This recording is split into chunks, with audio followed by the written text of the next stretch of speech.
Hello, my name is Johnny, and welcome to all those of you who are visiting our shores once again to celebrate the achievements of our latest graduation, the fourth we have conducted since records began, or at least that's how it seems. Once again, we are sweating with pride for the efforts and achievements of our students who have approached the most collaborative section of the course from their accommodations across the north of this fair isle with such good humour and innovation. We should make it clear that our support for the students through this phase is limited to dropping in occasionally on stand-ups and but rarely sharing our humble opinions. I'm sure you'll all be highly appreciative of how our students have demonstrated that they can pick up new technologies, languages and tools despite this isolation. We have 5 groups presenting today, each with something very different on offer, so please keep with us to the very end, as round every corner is a big shiny dollop of cool programmy goodness. To avoid any live technical hitches, we've recorded all their contributions. But if you are watching this live, the teams are amongst you with no doubt unnecessarily judging the tenor of their voices and the choices of their camera angles. So please do distract them with your observations and questions. It would be really useful if you could make it clear who you are directing your question to, for the sake of those of you who are watching this after the event.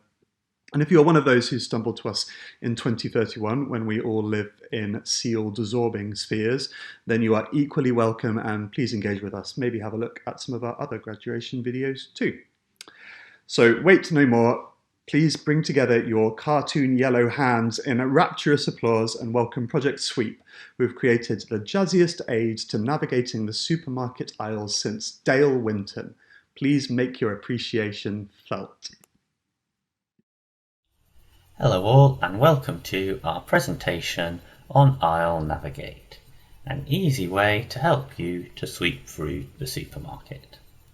Our team consists of myself, Adam, Ben and Gareth, and together we have developed this app. But what is I'll Navigate? Well, as stated by Sandra here, I'll Navigate is an app that lets you create shopping lists where each item is assigned a category. Then, using these categories and crowdsourced data, I'll Navigate generates the most efficient path for you to travel around your supermarket and collect all of your shopping. And why did we decide to make this app? Well, first of all, we wanted to help with social distancing, so by increasing the efficiency that people went around supermarkets, they would spend less time inside them overall. Secondly, we wanted a way to guide people round supermarkets they were unfamiliar with, where everything is in a different place to the one they are used to.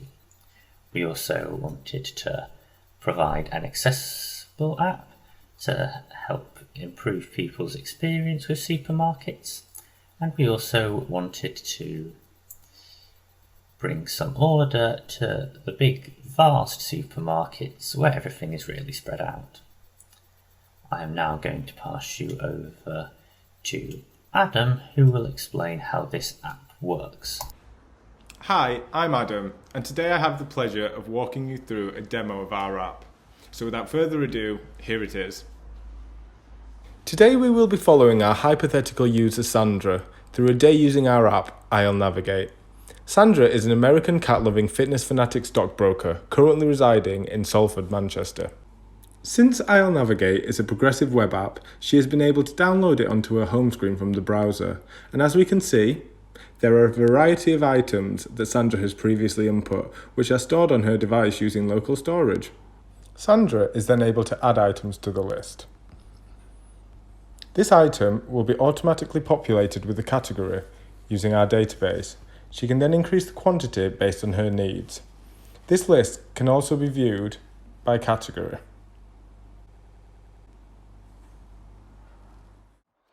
Although Sandra has been living in England for coming up 2 years now, she's been unable to drop the habit of calling crisps chips.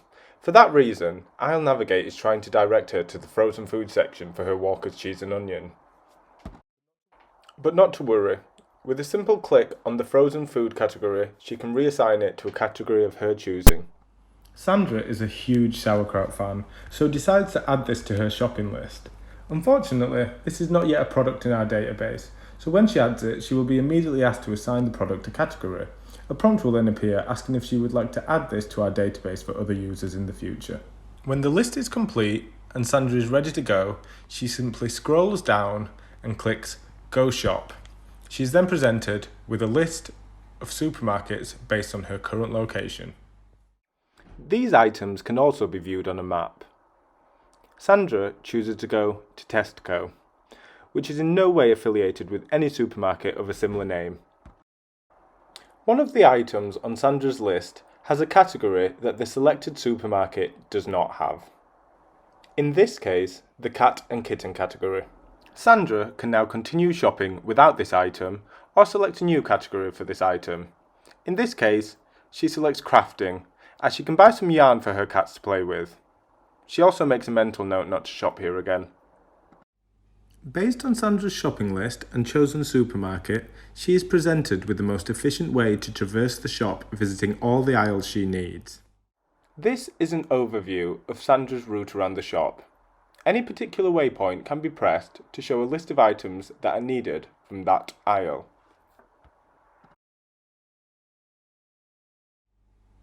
When clicking Get Started, she is presented with her current location and the best route to the first aisle.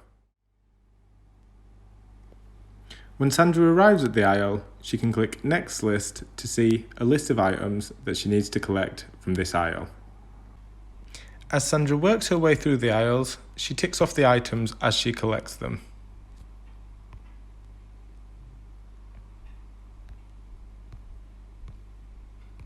In between every aisle, she is shown the quickest route to the next aisle. As she is doing this, the trolley at the top of the screen slowly fills.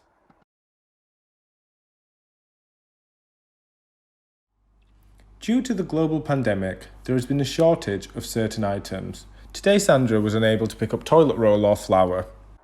If she hits Keep Items for next time, they will remain on her shopping list for her next trip. A user is also able to add a supermarket. Just enter the name, postcode, the size of the supermarket, and assign categories to the aisles. I hope you enjoyed our demo and meeting Sandra. Now I'm going to pass you over to Ben with the tech stack. Hi, my name is Ben. I'm going to talk a little bit about the sort of tech we chose to implement during our project. When we set out to design our app, we wanted a particular focus on accessibility and user-friendliness. We therefore wanted to choose a medium that would best reflect this. Through researching various different options, we decided that a progressive web app would be the best and most appropriate choice. As you saw in our demo, our app works exactly like a native app, and this is due to the user's ability to install the app directly from the web page using the criteria set out in a JSON file called the manifest that's stored in our front end. Although the app shares many similarities with a native app from the first glance, it also has shares a lot of functionality with that of a traditional browser web page. One of the key features of our app, and being a PWA, is its ability to work offline or in poor network conditions with the use of service workers, which intercept network requests without blocking functionality to cache or retrieve data from the browser's cache for the user. We therefore wanted a front-end framework that would be flexible enough to fit around our PWA criteria. Through research on different frameworks, we decided on React, as we found it to be the most compatible with PWAs, and would therefore allow us to easily integrate other front-end tech, such as React Leaflet or Material UI, and this would overall improve the user experience. Furthermore, when designing the supermarket map, we initially considered using CSS Grid and plotting routes based on points within that grid. However, we found that implementing SVG figures alongside HTML sketch allowed us to be more precise with our route mapping without having to sacrifice on design, and again allowed us to be more flexible with our approach. For our backend, we knew we were going to be working with a complex and vast dataset. We therefore set out to find a database that would best accommodate this. We subsequently found, through spiking, that MongoDB would provide this for us.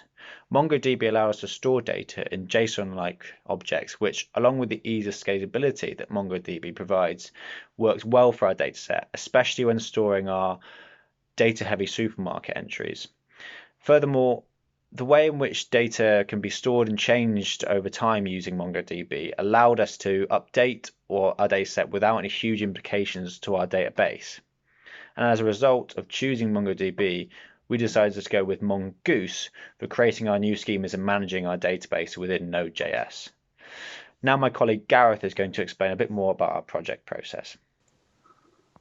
Hi, I'm Gareth and I'm going to talk about the challenges we faced, what would we do differently, and what's next for Sandra and IL Navigator. The challenges we faced. One of the key concepts to the app was creating an efficient routing algorithm to navigate the user through busy supermarket aisles. We started off by exploring using algorithmic solutions to shortest paths, such as Dijkstra's and A*. However, these proved to be too computationally heavy for the user experience, so after several days of investigation, we decided to change tack and create our own algorithm that aims to mimic a human approach in making path choices, though this is at a trade-off with movement efficiency. Another challenge we faced was to have a relatively simple representations of supermarkets to facilitate data storage and user customization, but then also be able to render a dynamic and user-friendly path on top. We solved this by creating additional algorithms to generate the SVG paths. Attaining a consistent set of product and category data was also a challenge. Usually this could be obtained from a Tesco API, but due to current circumstances, this was down. To solve this, we developed our own data sets based on web scrape data from well-known supermarkets. And finally, due to current circumstances, our entire project was completed remotely, and this led us to working in ways which were sometimes suboptimal. I will touch on this again later. What would we have done differently? We had no graphical design experience in the team, so we had to experiment with a few different solutions for rendering the supermarkets, such as CSS Grid, before we hit on SVG. This ate up valuable time. Similarly, our solution to developing efficient shopping routes grew organically, and while this allowed us to build a bespoke solution, more initial research and implementation of available libraries would have helped us solve some of the issues we faced more easily. In terms of teamwork, we had some quite long stand-ups that were basically technical meetings in disguise. So whilst it was good that everyone knew what was going on all the time, it was not the most efficient way of working. Our project was also very visual, and working remotely made it more difficult for us to get real-time feedback as we coded. This led to some things taking longer than they normally would. So how would we take our project forward? We planned for and delivered our initial MVP fairly early on, which allowed us to build some additional features that were on our wish list. But there are also some left over. The main feature would be to allow users to port their shopping list between app and desktops, as well as save regular items through a login system. We would also enhance the supermarket building functionality to allow greater customizability and ease of use. And finally, although the crowdsource elements allow fungibility across locations and shop types, partnering with supermarkets to obtain their data would remove the overhead for users and allow for instant access. And that is the end of our presentation. Thank you so much for watching. I'm off to go shopping. I'll navigate. Thanks to Project Sweep and especially to Sandra for being quite so revealing about her shopping habits. Our next team have invoked the, in my opinion, underrepresented spirit of St. Hubert in their two-player game perfectly suited to social distancing. Interest piqued? Then I've done my job. Hello, and welcome to today's presentation. I would first like to introduce you to Team Hubert. Team Hubert is made up of myself, Michael, Hannes, Ricky and Stephen. You're probably wondering, who and what is Hubert? St. Hubertus, or Hubert to his mates, is the patron saint of hunting. It is also now a cross-platform mobile application that will enhance a traditional game of hide and seek to utilise real-time tracking with Google Maps. The idea was born mostly out of my own nostalgia of the good old days of playing hide and seek out with my friends for hours on end, and an imagining of how this traditional childhood game could be enjoyed by all ages using mobile technology.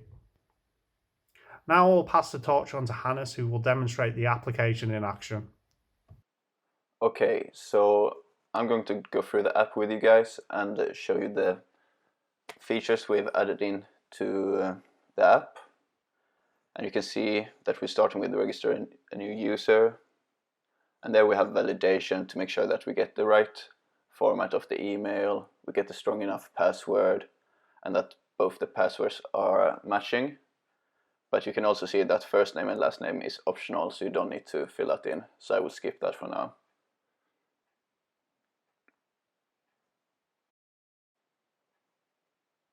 So when you're finished with that, it's time to log in.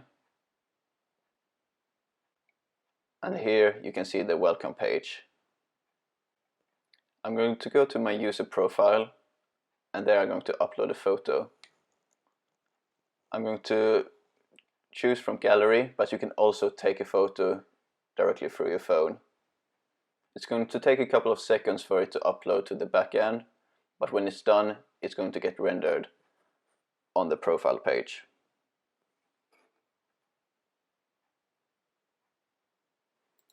So now me and Michael are going to show you how the game works. So on the left screen, he's creating a room, and when he's done that, he's going to get the room password that I need to type in to be able to join the same room.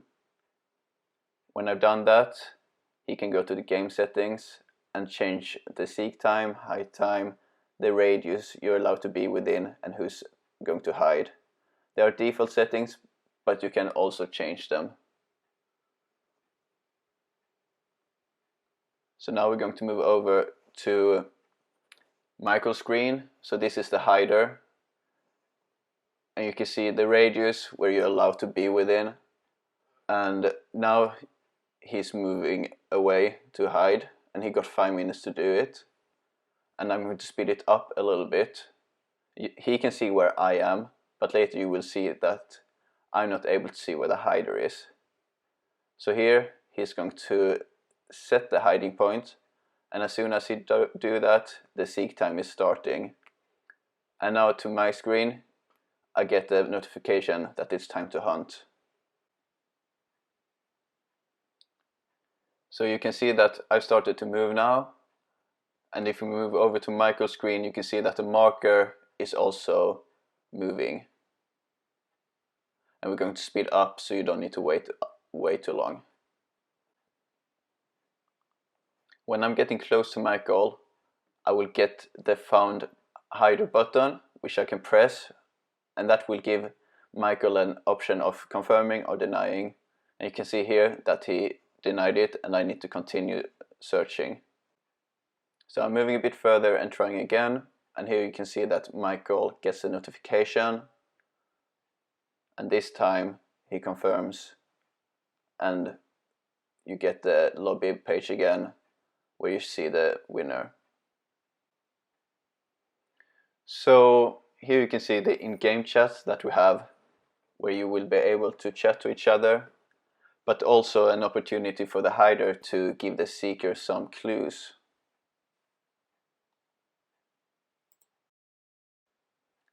The last thing I want to show you is that the hider is also able to win the game. So I put the seek time to 1 minute, and I'm using an emulator to show you this. And the seeker is at the moment going the wrong way. And here you can also see that when you get out of the radius, you'll get a warning. So you will see a big jump here. And you can see when you get outside of the circle, you get a warning message saying that you need to get back into the area. And when you move back in, you will see that the message disappears. And now it's only a couple seconds left until the time has run out and the hider wins.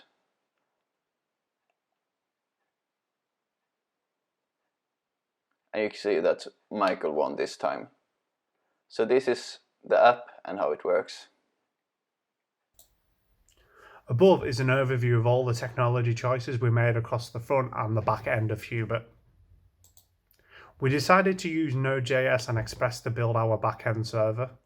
This tech stack is familiar to us all, and as our application is very front-end heavy, we wanted to get the back-end up and running as soon as possible to focus all our efforts on the front end. We did, however, use some unfamiliar tech on the back end.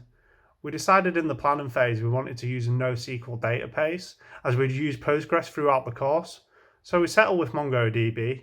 This proved to be flexible, easy to use, and well suited for our dataset. As our application is a multiplayer game, we needed a real-time communication between the front and the back end. We decided upon Socket.io, which enabled us to create and join games, trigger in-game events, and provide real-time chat between players. In the design phase, we also decided that it is important for us to build an authentication system so users can sign in and register for an account.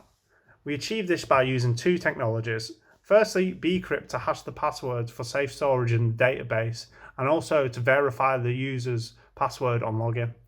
And secondly, JSON Web Tokens to provide the users with a token on login so the front end can interact with the back end securely. So on the front end for the idea that we wanted to develop, we knew that we would be creating a mobile app. Early on in the process, we decided to go with Flutter and Dart as we wanted to challenge ourselves with a new piece of software programming language. There are a lot of benefits to using Flutter that swayed our decision. We also knew that the backend we utilising technology we were pretty familiar with, so using Flutter would have given us the opportunity to broaden our knowledge and experience. We didn't make the decision just after a quick chat though. We spent some time independently looking into how Flutter worked and came back to discuss what we thought about using it for the app.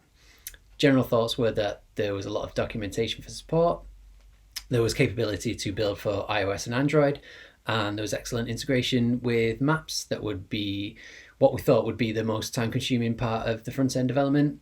So ultimately we made a decision as a group to go with it, and it's proved to be a positive learning experience. Although we looked into a number of different ways to use maps, which map to use, Google Maps was the simple choice to make, really, with the integration with Flutter. We also use Socket.io for the front end to enable users to create and join lobbies, as well as communicate during a game in real time. Although the implementation of sockets on the front end proved to be challenging, and it really enabled us to build on the in-game features, which was something we were really looking to develop as much as possible. So during the time we were making this app, we did encounter some challenges. One of them were in the in-game features, where we had to have a timer. The timer had to work between two devices, so that the game would finish at the same time. And we found that harder than we really expected. Flutter was another challenge. That's a technology we never used, and it took a while to get used to it. With Socket.io, there is no official plugin for Flutter, so the plugin we used didn't have very good documentation for integration, so therefore it took a while to get it to work. So for things that we would probably do differently in the future, we would reduce the amount of features set out for the MVP. During initial planning, we came up with a number of in-game features that we wanted to build into the game, such as in-game chat, sending clues, recording scores, push notifications to the hider and seeker. We probably underestimated the amount of time that each of these would take to implement, and so reducing that from the outset would have made our lives a lot easier over the previous 2 weeks. We'd also take more time to learn about how to use Flutter a bit better from the beginning. So although there's a lot of documentation out there, we still would have liked more time watching and reading about how people have implemented the things that we did. This probably just would have saved time later on in the project, and would have allowed us to focus on solidifying the in-game logic. We started this a bit later than we probably should have. But yeah, that's just a time issue that all projects come across, and just a learning experience for us all with that. Thank you all for watching our presentation. Please leave any questions in the comment section below. Well done to Project Hubert, and I look forward to both playing your game and watching the low-budget horror movie based on it. Next up is Team Hajanichi. 5 points if you can figure out how they came up with their name. Get ready to embrace the nostalgia. Hello, my name is Chippy and welcome to our app, Keeper.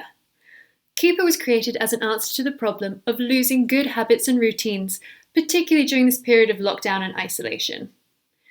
As a group early on, we decided we would like to challenge ourselves with new languages and user environments, and therefore settled on a cross-platform mobile app in a completely new language. Gamification was used throughout to encourage user interaction and, along with push notifications, to encourage users to return to the app. Keeping up good habits has never been so fun. All being children of the 90s in our group, the app developed a loose Tamagotchi-like feel to it, where your achievements in the real world affect the pet's health of those in the app. Healthy pets can go on and play games. Unhealthy pets, well, they can die. I'll take you through a quick demonstration of the app. When you open the app, you're taken to a Create Account page, but for the purposes of this demonstration, we're going to log into an account that we have already set up and created so you can see all the features. On sign in, you're taken to the home page, which is a page of all the goals which you have set for yourself. Those in yellow are ones that have been completed. Let's create a new goal.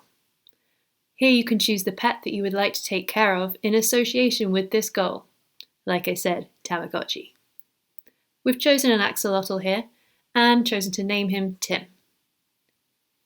Here you enter your top level goal, which you can then add habits to later.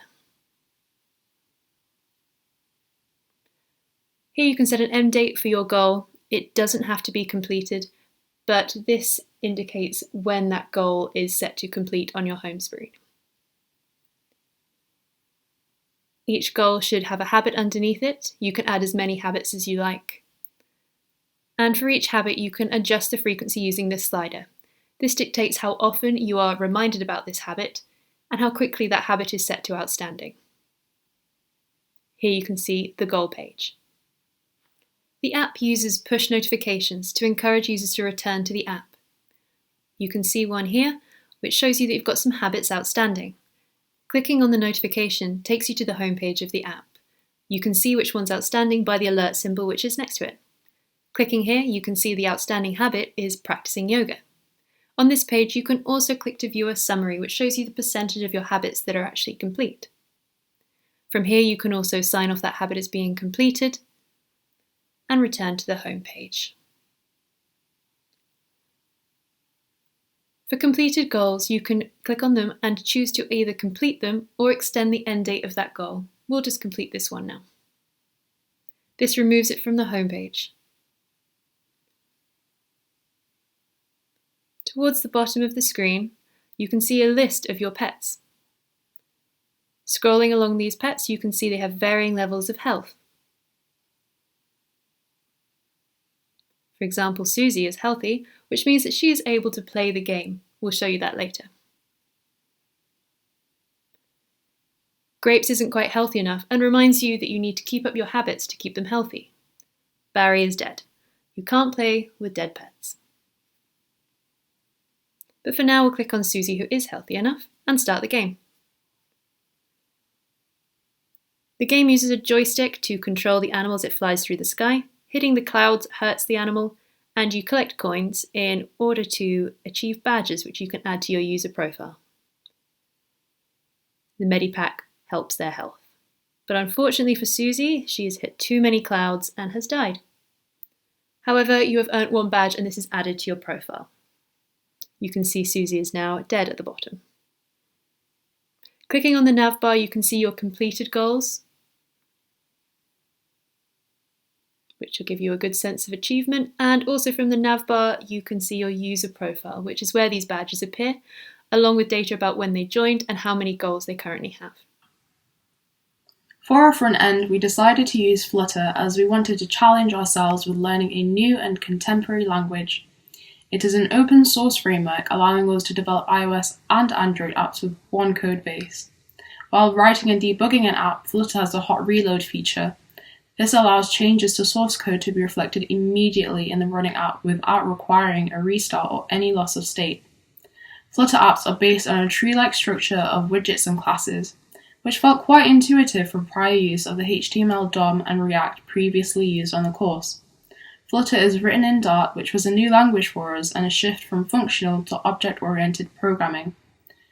Syncfusion is a package we use for the animated data visualization. It is natively written in Dart and built for Flutter, and it was one of the more documented packages with a variety of options for something as new as Flutter. For the gamification side, we used Sprite Widget. This is a package to build high-performance animations and 2D games. This renders a tree structure of nodes and sprites. Images are loaded as sprite sheets using a JSON format.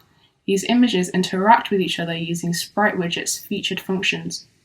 We chose this as it is built for Flutter and 2D games, and within the time constraints and limited options for Flutter, it was more efficient than bringing in another language or framework such as Phaser.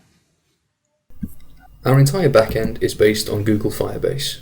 We went with this for a couple of reasons, mainly due to the ease of integration with our Flutter frontend, as they're both made by Google, but also because a cloud server backend has other benefits. For example, it allows us to focus more development time on the core experience of our app, and also allows very easy scalability since everything is hosted by Google. We also felt that cloud services are getting more popular, so it seemed like it would be interesting to get familiar with. Our client side linked up with this using Google's official Flutter plugins, which use the Firebase SDK to interact with all the Firebase services on our backend. We used several parts of Firebase in our app. The most important is Cloud Firestore, a serverless NoSQL database that suited the kind of data we were looking to keep, and it was easy to structure the data in a logical way as a series of nested collections, documents, and fields. It was nice to work with once we got our heads around it, and very simple to make changes to the database when needed. Reading and writing to the database was also mostly straightforward, although if we'd have needed to make more complicated queries, it may have been quite tricky due to the nested structure of the data. Additionally, we used Firebase Authentication. This handles all the password encryption and the secure storage of account information, so we have no sensitive user information stored in plain text or in our main database at all. Finally, we used Cloud Functions and Cloud Messaging. Our Cloud Functions were written in JavaScript and Node and deployed into the Google Cloud. These are functions which constantly listen for changes in the database. In this case, they're triggered when a user habit becomes overdue, and the function will write changes to the user document in response.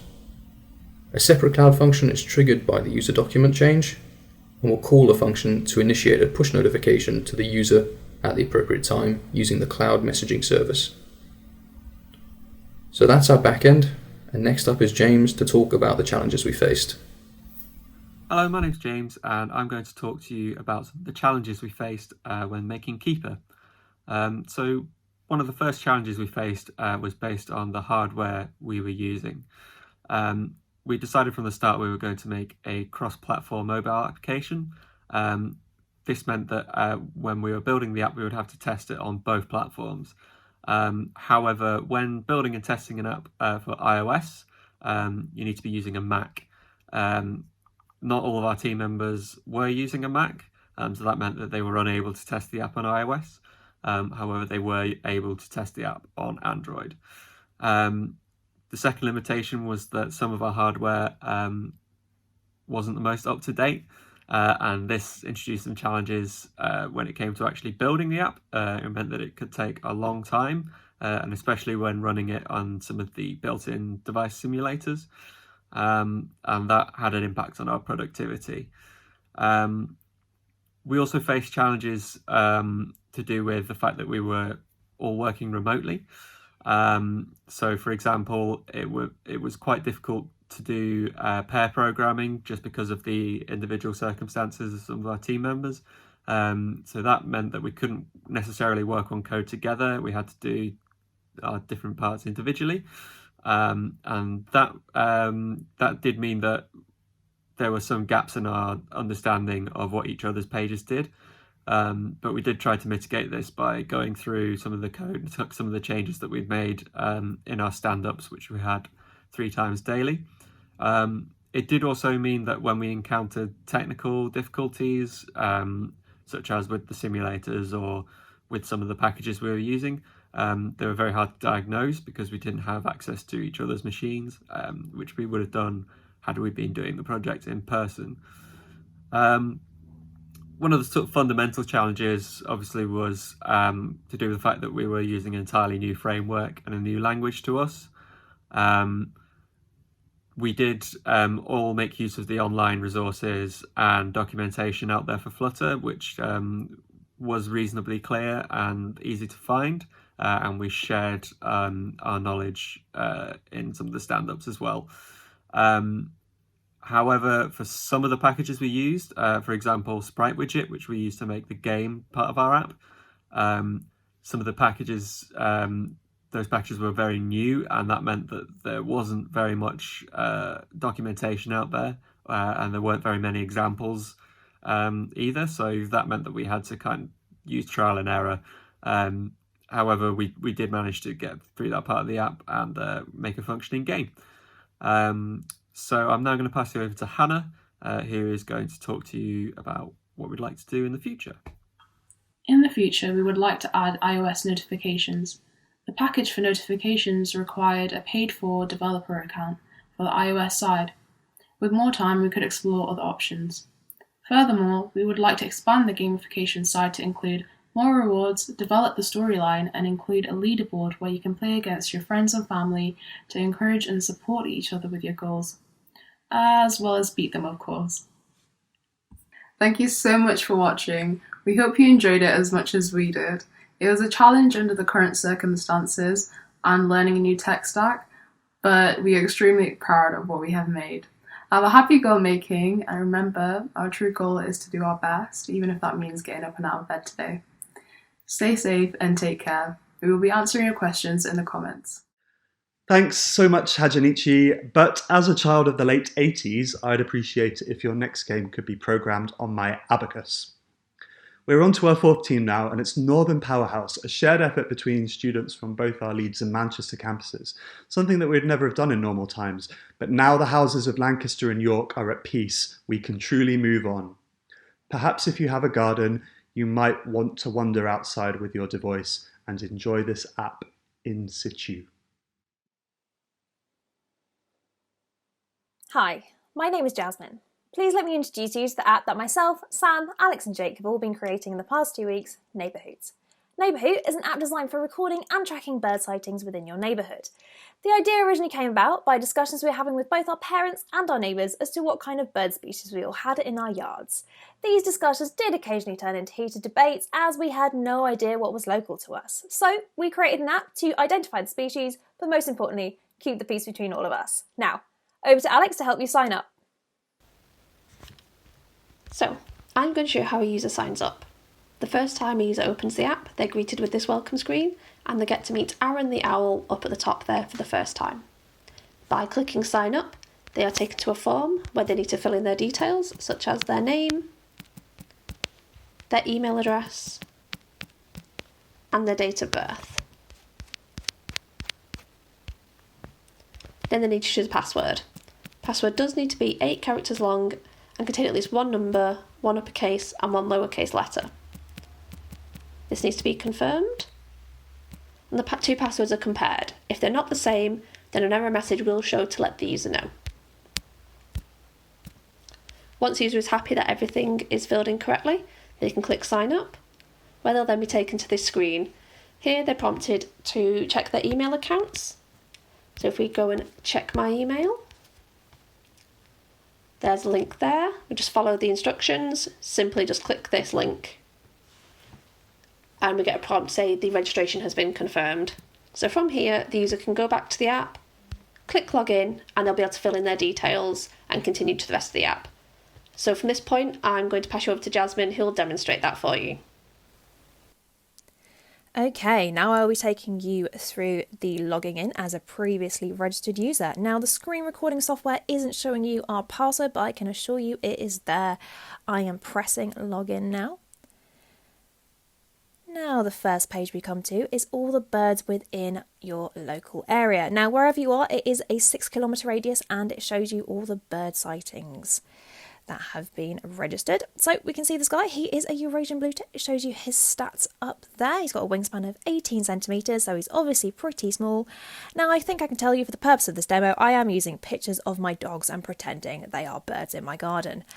Right now, so we're going to look at whoever is in our local area and where they've been spotted. So we can see that a couple of ducks have been spotted just over the river, and there has been a rook just down the street there. Now, I think I saw something in my garden this morning, but I'm not entirely sure who it was. So I'm going to go on the filter and see who it was. Now, I think he had a red chest and I think he had a brown head. So let me press filter and see what we get. Now this filters through all of the birds that we have, not just the birds in your local area. So, oh yeah, that looks like him. And he is a robin. Fabulous. I will tell my neighbour. Now we're going to go to our profile page and have a little look at who we've registered earlier. So it comes up with all the birds that you have added as a sighting. Now we can see that I saw a house sparrow just on my decking this morning, and I saw a rook in my kitchen as well. Now underneath here we do see all the local birds, and we can see that a rook has been spotted there and the house sparrow was also there. Wonderful. So it comes up on the map. Now we have seen something and we would like to take a picture of it. So we click on the little camera icon here and we go and take a picture of our wonderful bird sighting. That's great. Now I'm not super happy with that picture. It doesn't look very birdy to me, so I'm just going to retake it. And that is great. There we go. We're just going to zoom in a little bit and crop it, and we're going to use that photo there. Now, I personally think that that looks like a Canadic goose. So we're going to post that bird sighting, and that's going to come up in our little profile page immediately. Now, I'm currently feeling a little bit guilty that I have added something that isn't a bird, so I'm just going to delete it there, and I should have deleted it instantly. That's great. Okay, now I'm going to pass you over to Sam to talk about our back-end tech. Our backend uses AWS, which we chose for its centralised nature, the ability for components to work well together when necessary, and for its proliferation in modern development. From beginning to end, our users are connected to one AWS service or another. Amazon Cognito handles our users' signups and logins, storing their data securely and ensuring email verification. DynamoDB is the core of our project, storing each bird as a separate entity assigned a location, a username, and an image. Birds which share names also share feature lists, which is handled using Lambda functions on the back end so that distinct entities still maintain common values. All of our images are stored in an S3 bucket. When a bird is sighted, the image is first uploaded to a bucket, which then responds with a URL. The URL and the bird data are then sent to the database for storage. In future, we'd change this behaviour with Lambda integration on the back end, so that the app needn't make multiple requests for a single function. Finally, all of these requests are handled using an API gateway. Feature requests are made using query strings, while all other GET requests are handled using parametric endpoints. Our delete requests require a body rather than a path, since it was the only request that required a single bird ID. Now I'll hand you over to Jake to talk a little bit about the front-end tech. Hi everyone, I'm Jake and I'm going to talk through the front-end side of the application. So we initially decided that we wanted to have a fully native experience with the app. So after lots of spiking and researching into different technologies, we decided to choose React Native as the framework that was going to allow us to do this. There are several reasons we chose React Native, the first one being its cross-platform capability. So the fact that from the single code base we wrote, this was able to be deployed across multiple operating systems, so both iOS and Android, so it didn't limit the user experience based on if they only had one particular device. It was available on both, which we found really useful. The second reason are the well-supported documents that React Native comes with. So any problems we encountered or any new features we wanted to add to the application, we was able to refer back to the documents, and that really helped with the progress and development as we got further into the app. Expo is also an additional feature of React Native, so we used that with Xcode, which gave us a live simulator. So any changes we made with the code, we was able to visually see this on a phone, how this would look to the user, which we found really useful. And this also gave us access to the camera, location and permissions, all of which were features we needed within this application. We also increased the complexity of the app, so it's made entirely of functional components through React hooks to manage and update state. And we also needed to access state from different levels within the app, and we achieved this through also using React context, which we found very useful. We finally used Google Maps API to display the map and implement the user's location as a pin, and also to interact with the backend. We used Axios for its CRUD capabilities, the error handling that Axios provides, and because we wanted the feature of querying, we also used Axios because of its capabilities to allow us to easily be able to do that. From the start, we knew that we wanted to learn something new, and so our tech stack ended up looking almost entirely unfamiliar to anything we used to working with. It was a daunting start. We divided our research into separate groups, so that we'd have a clear understanding of how everything worked before we touched any of it. We used our twice daily stand-ups to share what we'd learned and how we expected it to be used in the project. With each team member being a teacher as well as a student, we quickly gained a grasp on the new technology, and by staying in constant communication, we never lost sight of our technology's place in the whole project. As well as new technology, we also had to contend with a new team. We were only partway through this course when the lockdown began, and so we didn't know each other very well. On top of that, our team drew from both Leeds and Manchester students who knew each other even less. This meant that we didn't have a pre-existing social dynamic and had to lean heavily on agile practices to organise ourselves, with great results. Twice daily stand-ups meant that we were in constant communication, and pair programming, with constantly swapping pairs, meant that we all got comfortable working together fairly quickly, as well as learning each other's strengths, and each having a hand in every part of the project. When it all came together at the end, we had a go at mob programming, which worked wonderfully. Our team communicated well, and the results speak for themselves. Unfortunately, we also lost a team member during this project for personal reasons. Losing a team member meant that we had to reassign their work, and although it wasn't the nicest way to learn the lesson, it was a perfect test of our agile strategy. We all had at least a small understanding of how each part worked, and so were able to quickly adapt and carry on working. It wasn't the nicest way to learn the lesson, but our agile strategy did prove resilient. Now I'll hand you over to Jake. So throughout the remote working experience, the only thing we found difficult as a group was communication. This was mainly down to unstable internet connections or someone's computer maybe not working correctly, but this was overcome by simply waiting for them to resolve it, which didn't usually take long, and then we could continue whatever needed to be done that day. We ensured that we had twice daily stand-ups, so one in the morning to talk about tasks that needed doing, and then one in the afternoon to talk about progress and what else needed doing prior to moving forward. And we related this to our Kanban board, of which we used Trello to delegate tasks to individuals and also pairs. We also had successful experiences with mob and pair programming through using VS Code Live Share and Zoom Screen Share, and this allowed us to all simultaneously implement code and see the changes, and it worked really well for us. So we had a lot of ideas that we wanted to implement into this app, but we needed to keep ourselves on a tight schedule to make sure that we produced a usable product. Given a little bit more time, the main thing we would have focused on would be letting a user filter through the map so they can see where a specific bird has been spotted throughout the country, as well as kind of including a timestamp so it would be possible to know when that bird was seen.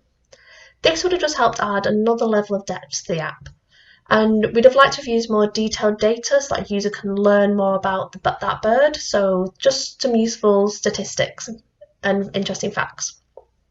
And all of this would have just helped to aid a slightly more educational aspect to the project. Unfortunately, we weren't always able to learn everything that was to know about some of the technology we were using, and generally we had to learn on the go. As a result, we realised that we probably weren't using everything to its optimal potential. However, in some cases, we realised this a little bit too late. For example, the navigation.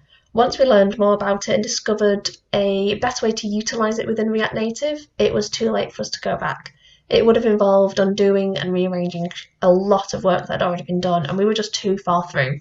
So we just decided to keep it as it is so that we could reach our deadline. Although this is something that, were we to redo the project, knowing what we know now, we would be able to implement it better right from the beginning.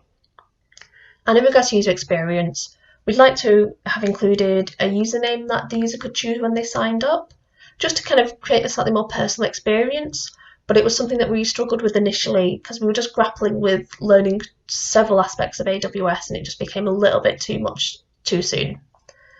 Placing age restrictions as well on users and letting them kind of report other people's photos would just kind of ensure that Neighbourhoot remained a kind of safe, family-friendly and educational space.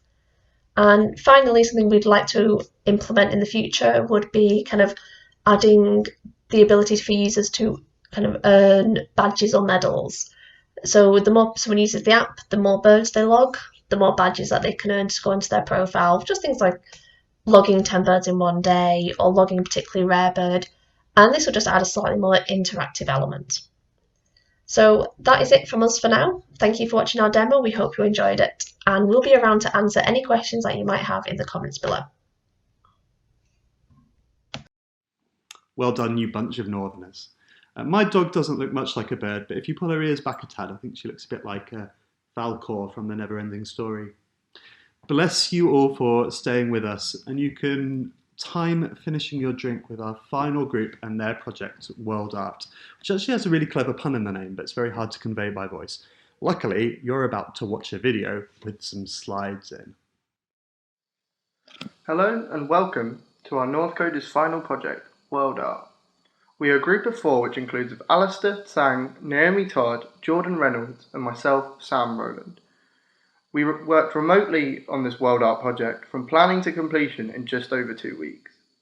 worldARt is an augmented reality application which allows the user to search through thousands of pieces of art across the world, pick and choose their favourite pieces and save onto their personal profile, then using the augmented reality to put these pictures up on their walls in their house to create a personal virtual art gallery. When we were coming up with ideas for the project, we wanted to think reactively to the current situation which is happening. We felt that we wanted to create something which could be informative, but as well being entertaining and interesting whilst being on a lockdown. We aimed to build something which gathered information about various cultures across the world, which is how we agreed upon the idea for worldARt. The average user for worldARt is an art lover, someone who enjoys visiting art galleries and museums. It could also be anyone interested in technology such as augmented reality. And it's also for anyone who just wants a fun distraction in their lives in this boring time. We as a group agreed that we all had a great interest in the capabilities of augmented reality, as it being the focus of our project, as well as exploring new technologies which were not part of the Northcoders curriculum. We also tried to implement new technologies in almost every aspect of this project.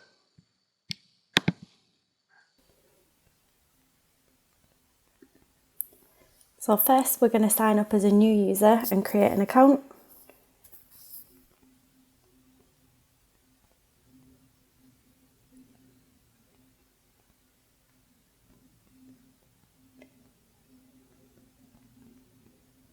And then on sign up, we're greeted by a tutorial screen on first sign in explaining how the AR functionality works.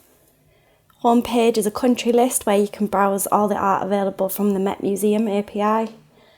Go for Belgium. And that then loads an image grid of the art available from that country. If you see a piece of art that you like the look of, you can click on it for more information. And then if we click Save to Gallery, that art will now be available on the Profile tab. We'll now sign in as an existing user so that we have some pre-saved art to play with. We'll go to the AR screen and flip the orientation so we can see the wall where we want to place the art. If we click the gallery icon, we can access the saved art and click an image to render it in the Viro scene. You can click on an image and drag it to your preferred location, and then you get a menu to change the size of the image.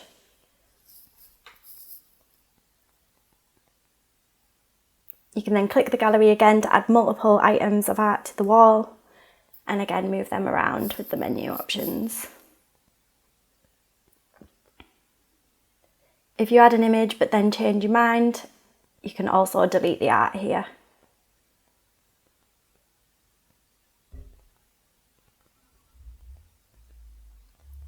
If you click the camera icon, it'll take a screenshot of the art on the wall and save to your camera roll and your profile. As you can see, you can move the camera around in the real world and see the images fixed to the wall pane. Now if we go to our profile tab, we can see the screenshot is saved along with earlier photos we've taken in the app.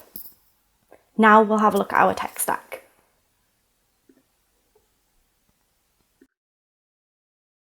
Initially, we were going to use Express for our backend. When we were forced to simplify the front end, which Naomi will talk about more later, we decided to increase the complexity of our backend. So as a team, we decided to use Amazon Web Services, AWS. We chose AWS, firstly, because the services that it offers were ideal for what we wanted to achieve with the backend. But secondly, and more importantly, it was a brand new piece of technology. And throughout the project, we tried to learn as much new technology as possible. And AWS is something that we were all really interested in learning about anyway. For our database, we chose to use DynamoDB, a NoSQL database from AWS. We chose DynamoDB because the data structure that it uses lends itself well to the data that we wanted to store, as we're only storing the users and their related art. We created a RESTful API using API Gateway, which had multiple endpoints for HTTP requests, such as posting or getting the user data. Using API Gateway alongside DynamoDB meant that we were able to follow an MVC architecture pattern, which is something that we're all familiar with. So it allowed us to easily understand the relationship and flow between the services that we were using. We connected the database to the API using Lambda functions. We chose Lambda functions because they're easily integrated with DynamoDB, as well as having their own integrated testing, which meant that we could test the database and the requests that are made to it to see if they were functioning properly before implementing them into the front end. For the images that are taken in the AR screen, we decided to use an S3 bucket to store them. We chose S3 because it's simple to use and ideal for storing and retrieving large sets of data, such as images. But also, it's easily integrated into other Amazon Web Services, which in our case is just the API Gateway. We didn't need to use a Lambda function for the uploading of images to S3 because we used a React Native package, which converted the image to a base64 string and uploaded the image directly. So how would this app work from a technical standpoint? The user would log in or sign up. When the user signs up, a request is made to the API, which triggers a Lambda function and then creates a new user in the database. Then when the user's logged in and they decide they want to save a piece of art to their gallery, a request is made to the API, another Lambda function is triggered, and the user table is updated. And then when the user goes to their profile and wants to view their gallery, a request is again made to the API, another Lambda function, and the art is retrieved from the database and ready to be rendered on the page. When the user's on the AR screen and they take a screenshot, the image is uploaded to the S3 bucket. And then when the user again goes to the profile, but this time clicks on the screenshot, a request is made to the API and retrieves the screenshots ready to be rendered on the page. We will now talk about our front-end technologies that we use for our project. The predominant technologies we used in our front end were Viromedia's ViroReact and React Native. Augmented reality was a main focus for us as a group from the start, and we were all inspired by various apps and games that we've enjoyed in the past, such as Pokemon Go and the IKEA AR app. ViroReact is a branch of Viromedia's open source platform for augmented reality and virtual reality, which works specifically within React Native applications. We felt that there were various benefits of using this technology. The documentation was clear and easy to pick up, and the Viro testbed app was quick to set up and gave us a lot of efficiency and instant feedback when we were building and testing the app. We also wanted to build something that could be used for Android and iOS. Because of the choice of using ViroReact, React Native had to be the choice for our front-end application. We're excited to use React Native, as we'd used React in the past in our previous web applications during the course, but we all wanted to explore the capabilities of using React on a mobile. Throughout the project, React Native was a solid framework for us to build our application. We wanted to make sure that the navigation through the app for the user was seamless and simple, where we use React Navigation Library to achieve this, although we did come across an issue of having to use a dated version of it because of Viral React. Our goal was to gather information from the Met Museum's open source API using Axios to then organize and show various art pieces to the user, then allowing the user to access more information such as the artist's name, when it was created, and more information about the pieces. Inside the AR scene, we wanted to implement a functionality for the user, including resizing the image when it's rendered, screenshot functionality which is saved to the backend and the user profile, and the ability to choose and delete any pieces if the user did not like it. Throughout our project, we made use of agile practices in order to keep things more fluid and flexible when creating our project. Before we started coding our project, we first took the time to use wireframe to plan out what our application will look like so that we all have a clear vision and goal to work towards. We also used this time to create a component tree so that we know where our component will sit and also how they will interact with each other in the front end. We also use a Trello board in order to keep track of how our app is progressing and what we have done and what we still need to do in order to create our MVP, in order to achieve our MVP. We have 2 daily stand-up in order to keep everyone in the team informed and on track with our project. We use this time to discuss what we have done and also any problems that we have encountered so that we can all offer up potential solutions through the practice of mob programming.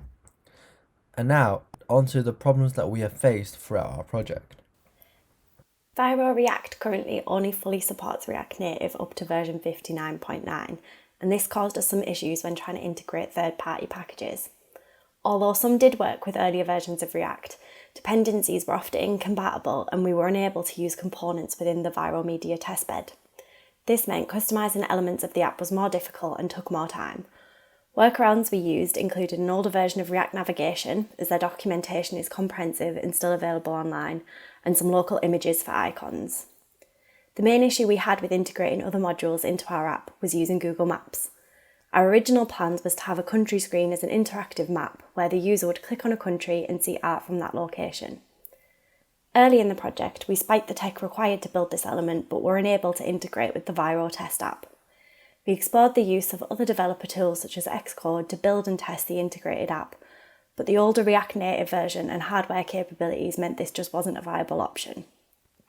The issue was flagged as urgent during one of our stand-ups, and we took the opportunity to review our MVP and made the decision to simplify the country selection for this iteration. For AWS, the setup was slow and documentation was complex. When someone got stuck, the fluid nature of our roles allowed each member to help out or even swap roles if a team member was particularly stuck. We screen shared and worked through issues as a team. Unreliable internet connection and distractions that come with working from home meant we sometimes had to be flexible with stand-up times and working hours, but we kept the rest of the team informed and used mobile data where possible. Our agile practices ensured that we kept communicating. Next, we'll look at what we could do differently or additional features we would look to implement. As mentioned previously, the outdated version of Viral React has caused a lot of compatibility issues. And if we were to restart our project again, we would have looked at a different AR platform to build our app so that we can have a more updated version of React to work with in order to incorporate additional features such as AWS Cognito. If we had more time, we would definitely look at styling our app a lot more, but due to time constraint and again the outdated version of Viral React, we couldn't make use of different libraries such as React Native Icon. An additional functionality that we would have liked to implement in the future would be a social and gaming element in order to appeal to a wider audience. We would also like to have added the feature of adding your own personal art into our gallery so that we can render it in AR. We would like to thank you and hoped that you have enjoyed listening to our presentation. If you have any questions about our project, please ask in the comment section below and we will do our best to answer them. Thanks. Always lovely to end with a bit of culture. Thanks so much to all of you for supporting Northcoders and all of our Northcoders. Please show your love, stay safe, and remember once more, though we may not embrace, our hearts are closer together than ever.